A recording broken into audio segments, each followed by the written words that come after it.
Okay, we have another question. Are you ready? My employer is assigning a very small room for relocating some of our med spa treatments due to the size. I think it'll be used mainly for injections, fillers, etc. There really isn't room for a bed.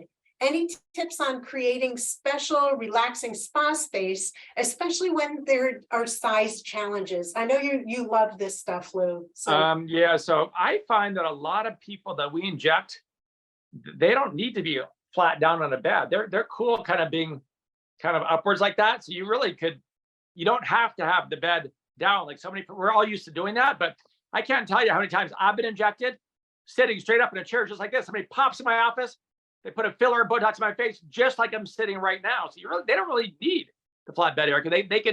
They can condense the space just doing that alone, you know. And by the way, through the use of Kellers, you guys, I'm designing, actually in the process of doing a house in San Francisco and a location in Chicago, and our goal is to make it look as spacious as possible. So when you do that, you know, you obviously don't use dark colors like charcoal gray and black, because that kind of closes in. You use kind of like the light wood floors and the white walls, and there's you know, and you don't use this huge chandelier in a small space. That looks like teeny. You use a smaller one that makes the space look bigger. So there's a lot of creative design things that people can do in scenarios like that.